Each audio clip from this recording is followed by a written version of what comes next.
Hi, this is Zibby Owens, and you're listening to the award-winning podcast, Moms Don't Have Time to Read Books. I'm also the host of Moms Don't Have Time to Lose Weight, and I'm the editor of the anthology, which you should run out and buy, called Moms Don't Have Time to, a quarantine anthology. All proceeds of that book go to COVID-19 vaccine research. And I'm the editor-in-chief of Moms Don't Have Time to Write, a new publication on Medium, and we're accepting submissions, so please send your personal essays there. And if all that isn't enough, you can follow me on Instagram at Zibby Owens, and my website is zibbyowens.com. Okay, now back to this amazing podcast. So much for coming on Moms Don't Have Time to Read Books. Thank you so much for having me. So your memoir, Everything is Fine. Everything was not fine, obviously. Tell me about your decision to write about what happened in your life, and maybe if you can, just let people in on the events that inspired the book. Absolutely. So the book follows my family's story and explores how my family was impacted by schizophrenia. And most of the book involves my younger brother, Tim, who became ill shortly after starting college, so in his late teens. And his illness progressed over the span of several years. And there were many challenges to getting him the care that he needed. And though he was hospitalized and though we tried to sort of marshal whatever resources we could to help him, we weren't able to help him get a handle on his schizophrenia. And tragically, he was living at home for several months, and during that time began to get these hallucinations that involved our mother. And he killed her when the two of them were home alone together about 7 years ago now. So the book tries to, reconstruct how we arrived at that tragic day, and then also track sort of how we lived afterwards in the aftermath. Vince, what is it? How are you able to do these publicity interviews and have to talk about all this stuff over and over again? I mean, this must be really hard. This is traumatic, awful, personal stuff. Are you okay even talk? I feel guilty even making you dive into it on 1 o'clock on a Tuesday. Maybe he doesn't want to talk about this right now. How are you holding up having this part of your life be so public? No, in some ways it'll always be challenging to speak about this time of my life and these elements of my family. But for a long time, for sort of a year after this happened, I didn't speak about it at all. I sort of tried to put all that stuff in a box and compartmentalize, and I didn't write at all. Didn't think I would ever write this particular book. And all that happened with all of that effort to sort of, shove it away I was just sort of eating myself on the inside. And it became very clear to me that writing was going to be a way for me to begin to contend with all of these things that I couldn't really bear to look at otherwise. And I don't even necessarily know if that's, the most healthy way to deal with trauma, but for me, writing was that tool. It was something that had been a part of my life for, since I was in the third grade. So that felt like the means. If there was any means by which I could get some control over this out of control story, it had to be through writing. And by spending lots of time on that writing, it became easier to have conversations like this one, even though, obviously the trauma still 7 years later still, echoes very sharply. While you were writing it, did you show anybody? Did you keep it sort of close to your heart and wait till the end? I'm curious as to how you dealt with that process. So I was very lucky when I started writing this book to have just started a graduate school program, an MFA in creative writing. And at that program, I met a man who would become my mentor. And if I choke up a little bit now, he recently passed. Oh, no. He was an incredibly special person, an incredible writer. His name was Richard McCann. And he worked with me for 3 years. And early on, when I was starting this book, I would only, show it to him. I didn't feel like I could be that vulnerable with other people at first. But even more than that, I was really afraid that someone would see this piece of writing and just feel sort of overwhelming sympathy for me and not be able to sort of engage with it as, a series of ideas, as a story that I hope has greater purpose than just to, explain something sad that happened. But eventually over time, I did begin to share work as part of my graduate program, and then, reaching out when it came time to, try to move this towards publication. And that process was essential. We all have blind spots in our writing that we can't see until another set of eyes are on it. So that was absolutely essential for me. Well, you clearly, there's this traumatic emotional story to tell, but you're a really great writer as well, which, obviously since third grade, you've been interested in writing. So the way in which it comes across is just so like gripping and vivid. Like you feel like you're in there, all the details of your home and just all of it, down to everything you discovered through your research, going back through all the files, recreating that whole day. I mean, you feel like you're living it with you. And now you have all these sort of readers who have, like, you feel like you live it when you dive into someone's words. So it's really incredible the way you've made it come alive, unfortunately, and that we share your pain now because we like are living it with you in a way. That sounds ridiculous, but I hope you know what I Um, mean. no, I hear you, and it seems weird to say, thank you for Yeah. for that, but I do appreciate you saying that, and I think while there are certain elements of the experience that are impossible to convey, I do hope that there can at least be some moments where the reader feels some shared element of the story that resonates. So I really appreciate you saying that.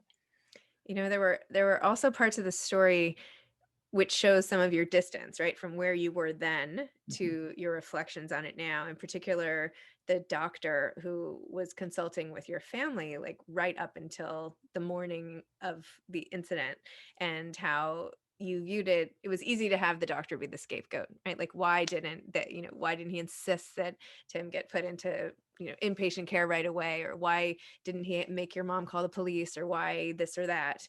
Um, and yet when you went over it enough over the years, you kind of had a different attitude. Can you tell me a little bit more about that? No, absolutely. I think in the immediate aftermath, and even a year out from this trauma, I looked for a lot of easy scapegoats. It just felt easier to be angry at what I thought were sort of immediate villains, who turned out not to be villains at all, including many of the people who treated Tim. I looked back over Tim's medical records, and when I found their names, I would circle them and put angry little notes in the margins and just kind of have a temper tantrum, honestly, because that was the only way I knew at that time to try to process any of this. And as more time went on, as I learned more about the systems of care that failed my brother, I realized that these were the only people that even tried.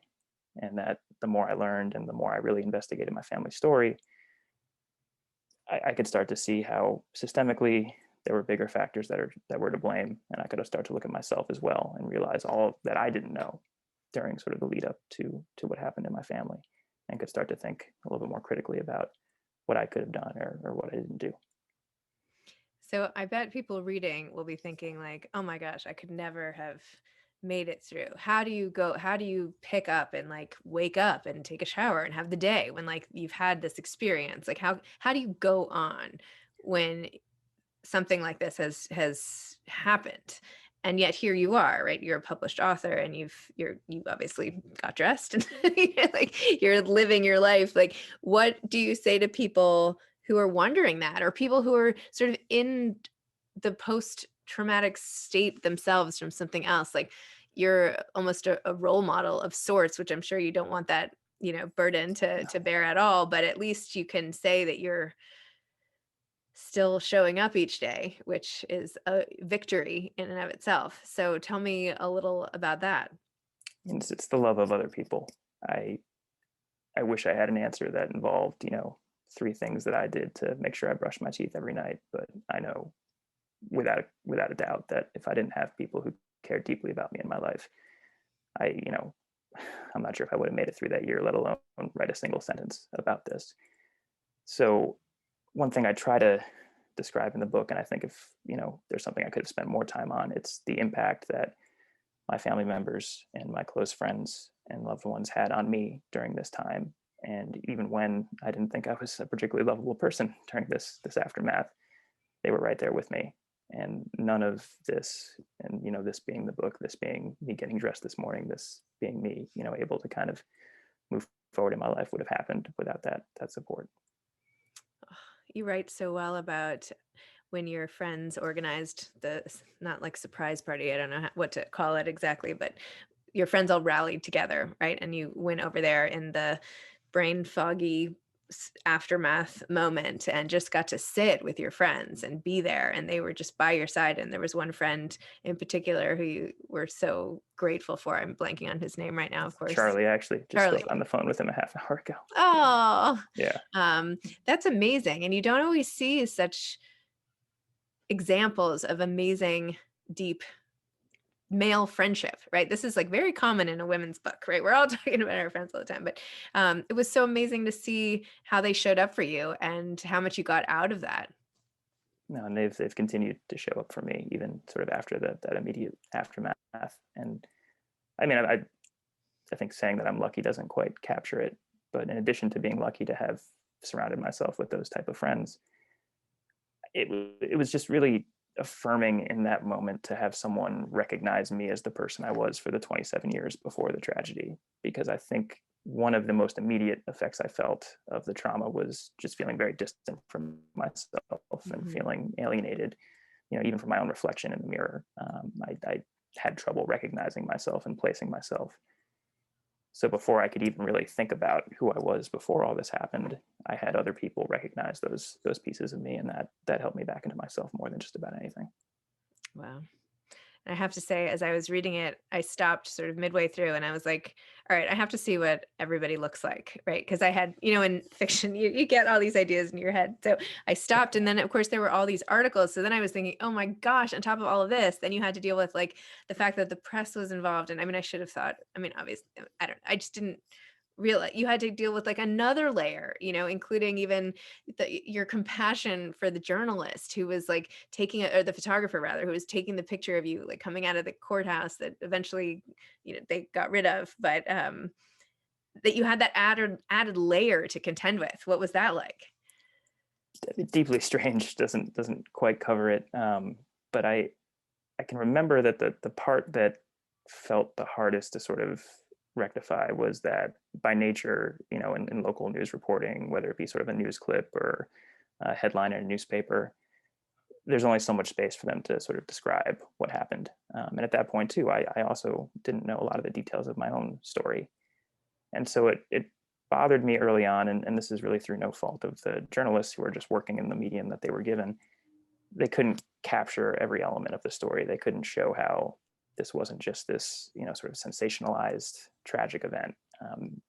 And I think more than anything, what I hope the book can do for Tim in particular is to show him as someone who is more than just, this person who happened to have this disease that spun out of control that led to this traumatic, tragic event. So I do hope that, because I have, 300 pages to work with here, I can capture a lot of the moments that you can't see when you just read sort of a short report in the news.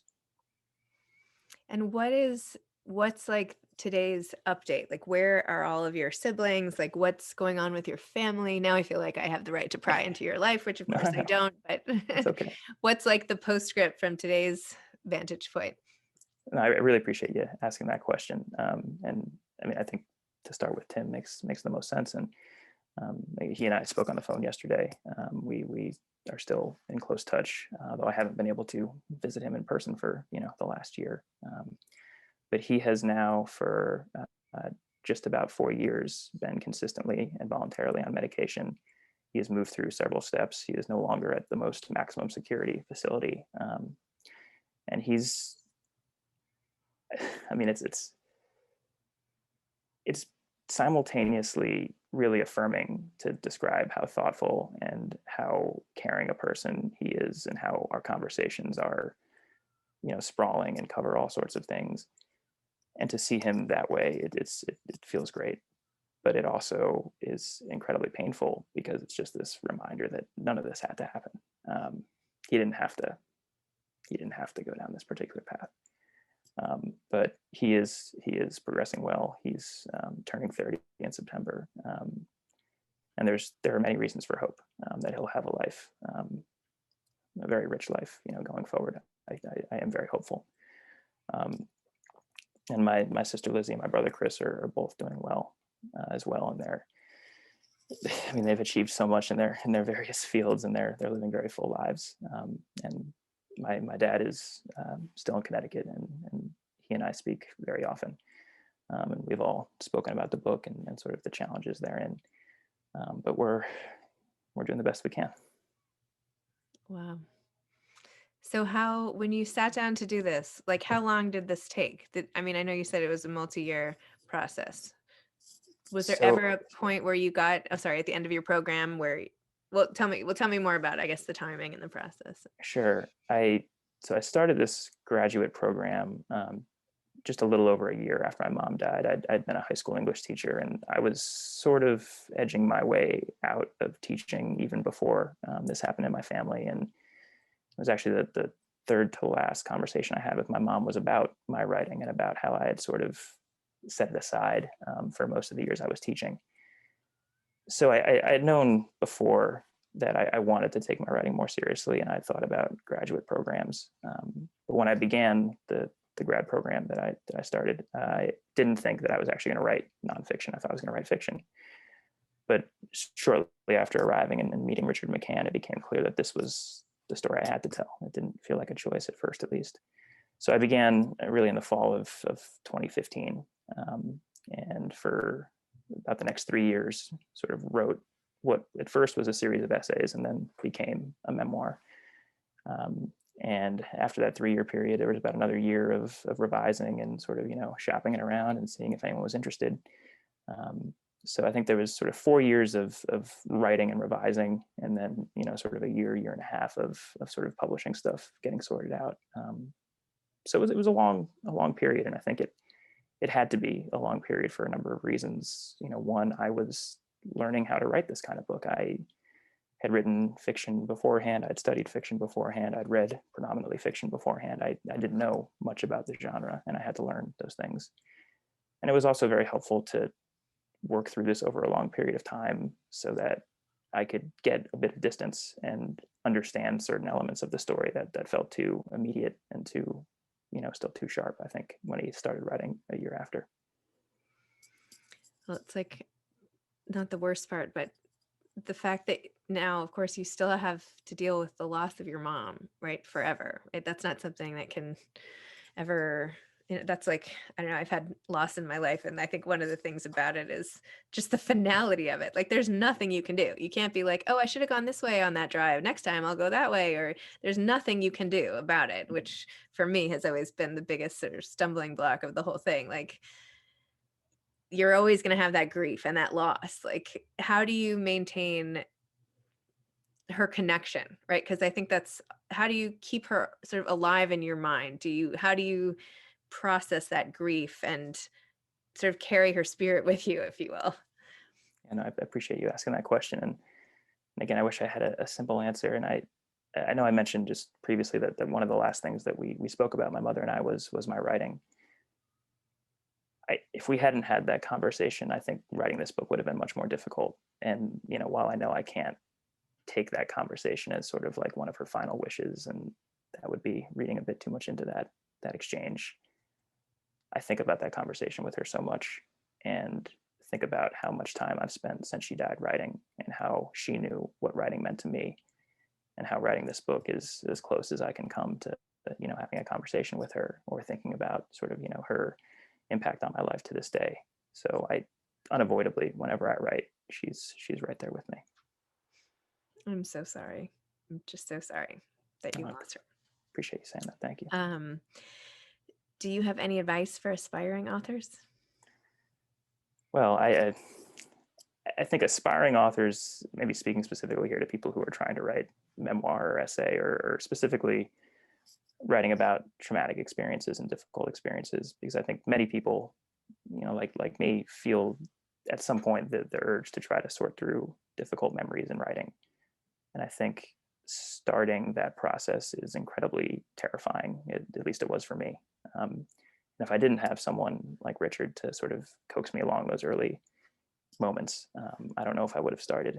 So I guess I would say, if you can find someone who you can trust, who's, someone who's done some sort of writing like this before, who kind of knows the ways that this type of writing can, both help you process trauma, but also at times, make some things more difficult to handle. To have that kind of voice in your life as you're going through this type of writing is invaluable. So I would say try to find someone you can attach yourself to in that way. Excellent.